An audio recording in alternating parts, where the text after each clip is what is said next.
What if the Roman Empire never fell? What if the collapse traditionally dated to 476 CE was not an ending, but a turning point that never occurred? What if Rome survived long enough to reform itself, preserve its institutions, and carry human civilization forward without interruption? To answer this, we must begin not with fantasy, but with history. By the 3rd century CE, the Roman Empire was already in crisis. Between 235 and 284 CE, Rome endured what historians call the crisis of the 3rd century, a period marked by civil war, economic collapse, plagues, and constant invasions. Yet Rome did not fall then. It adapted. In 284 CE, Emperor Diocletian implemented reforms that nearly saved the empire permanently. He reorganized taxation, restructured the military, stabilized currency, and divided imperial authority to prevent civil war. In our timeline, these reforms were only partially successful and later undermined. But in this alternate history, they succeed fully. The year 284 CE becomes the pivot of history. Instead of treating Diocletian's division of power as temporary, Rome formalizes it. The empire becomes a permanent administrative system composed of regional prefectures governed by standardized law rather than personal loyalty. Succession crises diminish, civil wars become rare. By 312 CE, Constantine still rises to power, but instead of centralizing authority around himself, he reinforces institutions. Christianity is legalized, but never becomes dominant over state governance.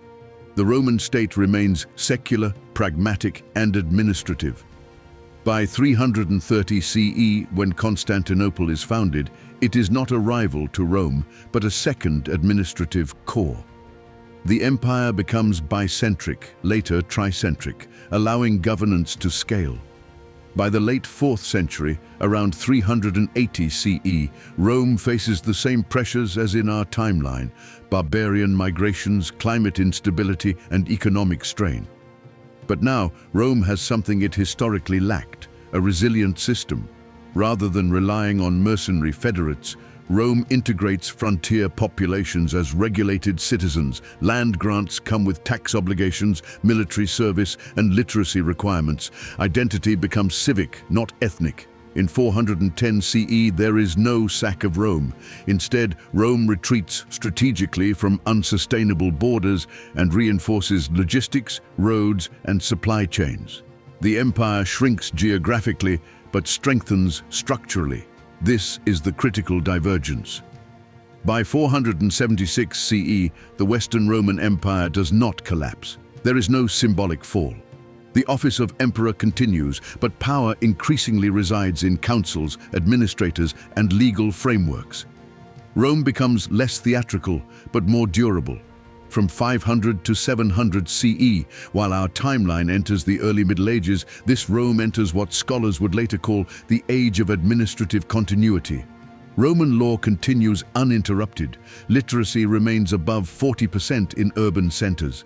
Engineering schools persist in Alexandria, Antioch, Rome, and Constantinople. Concrete formulas are refined, not forgotten. Aqueducts expand rather than decay. By 600 CE, water-powered mills dominate production across Europe and the Mediterranean. Proto-industrial zones emerge along rivers regulated by the state. By 700 CE, Roman scholars synthesize Greek mathematics with Indian numerals through sustained trade routes. Zero enters European mathematics centuries early. Accounting becomes precise. Bureaucracy becomes mathematical. This matters because states that can measure can plan.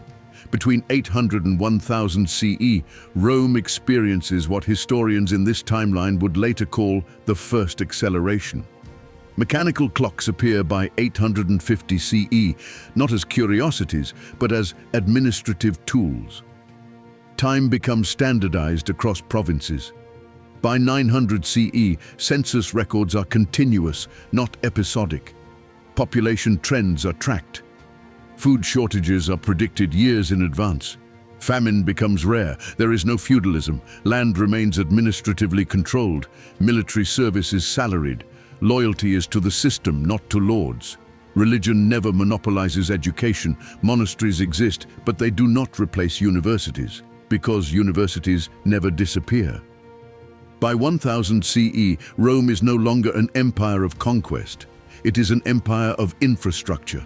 From 1100 to 1300 CE, Roman trade networks integrate fully with the Islamic world, India, and China. Paper manufacturing spreads west under Roman oversight. Printing appears by the late 12th century. Knowledge reproduction explodes.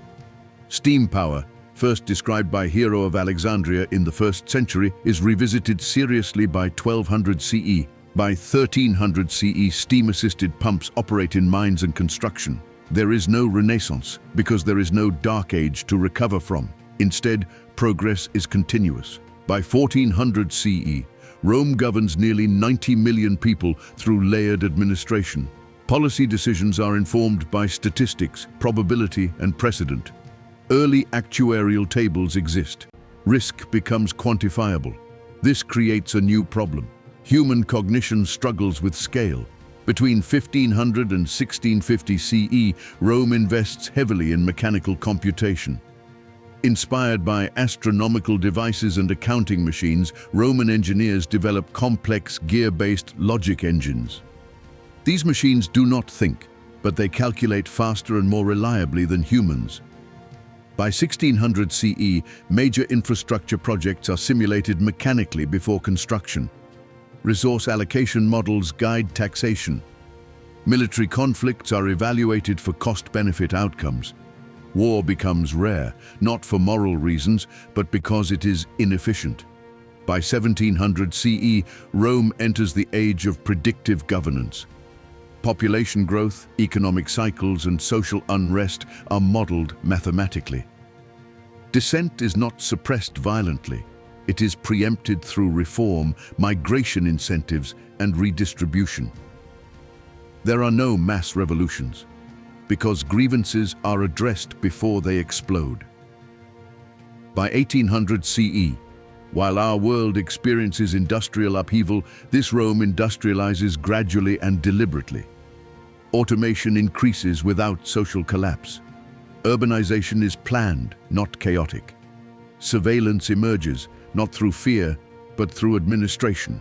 Citizens are registered from birth. Movement is tracked for logistical purposes. Privacy still exists, but anonymity fades. By 1900 CE, Rome governs a globalized world, not through conquest, but through integration. Formerly independent regions voluntarily join the Roman system for stability, trade access, and infrastructure. The Roman state evolves into a planetary network. By 2000 CE, Rome no longer resembles an ancient empire. There is no emperor in the classical sense. Governance is executed through layered councils, technical ministries, and a central analytical system descended from centuries of administrative computation. Artificial governance emerges, not artificial intelligence as consciousness, but as optimization. Algorithms allocate resources. Predictive models shape policy. Climate systems are managed through coordinated infrastructure. Economic shocks are absorbed before collapse. Human leaders still exist, but they rarely override the system. The result is a world of unprecedented stability. Crime is minimal, poverty is managed, war is nearly obsolete. But something subtle changes. Innovation slows, art becomes cautious, philosophy becomes iterative, risk becomes undesirable. Because the system prioritizes stability above all else, Rome never fell, but neither did it fracture. And without fracture, there is less room for radical transformation, which brings us back to our world. Rome collapsed in 476 CE and chaos followed. But from that chaos emerged pluralism, experimentation, revolutions, and unpredictable breakthroughs. The modern world was born from disorder.